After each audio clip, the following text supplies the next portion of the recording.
இன்றைக்கி பிரம்ம முகூர்த்த பூஜை 2வது நாளுங்க. செகண்ட் டே பார்த்திங்கன்னா நான் பீரியட்ஸ் ஆகிட்டேன். நேற்றுக்கு நைட்டே வந்து பீரியட்ஸ் ஆகிட்டேன். இன்றைக்கி காலையில் பிரம்ம முகூர்த்த பூஜை பண்ண முடியாது. அதனால் ஹஸ்பண்ட்கிட்ட சொல்லி எண்ணெய் ஊற்றி திரி போட்டு தீபம் பற்ற வைக்க சொல்லிட்டேன். நான் வந்து பீரியட்ஸ் முடிஞ்சதுக்கப்புறம் ஸ்டார்ட் பண்ணியிருந்தேன்னா அழகாக 21 டேஸ் வந்து கவர் பண்ணியிருக்கலாம். ஆனால் பீரியட்ஸ் டேட்டை கவனிக்காமல் நான் பாட்டுக்கு திடீர்னு சடனாக ஸ்டார்ட் பண்ணதுனால ஃபஸ்ட்டு டே ஸ்டார்ட் பண்ண ஈவினிங்கே வந்து எனக்கு பீரியட்ஸ் ஆயிடுச்சு.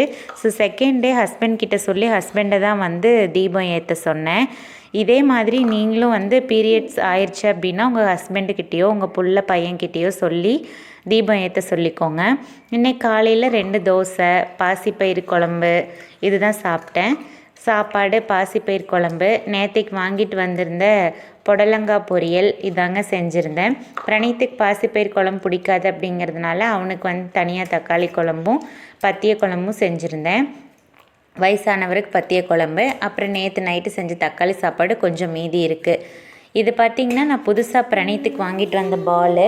இன்றைக்கி எப்பயும் போல் கிளாஸ் இருந்துச்சு. ஸோ பிரணீத்தை கொண்டு போய் கிளாஸில் விட்டுட்டு அவனுக்கு நான் இந்த பால் வாங்கிட்டு வந்தேங்க. இது பார்த்திங்கன்னா ரொம்ப நல்லாயிருக்கு இந்த பாலு. இது நான் கடையில் தான் வாங்கினேன். பால் ரொம்ப நல்லாயிருக்கு. இந்த ஸ்பாஞ்சு பால் பார்த்திங்கன்னா அப்படியே உதிருது. அந்த ஸ்பாஞ்செல்லாம் வந்து குழந்தைங்க விளையாடும்போது உதிருது, கண்ணுக்குள்ளே தான் விழுந்துருது. கண்ணுக்குள்ளே விழுந்து விழுந்து இந்த பந்து பாருங்கள். இப்போ தான் நான் வாங்கிட்டு வந்து ஒரு 10 நாள் தான் இருக்கும். நான் வீடியோவில் கூட காமிச்சிருப்பேன். அந்த கலர்லாம் விட்டு விட்டு கண்ணுக்குள்ளே உழுகுது. அந்த ஸ்பாஞ்சாக உதிரி உதிரியாக அது கண்ணுக்குள்ளார விழுந்து பிரணீத்தோட ஒரு கண்ணையே இன்ஃபெக்ஷன் பண்ணிடுச்சு. இன்னுமே அவனுக்கு ஒரு கண் ரெட்டாக தான் இருக்குது.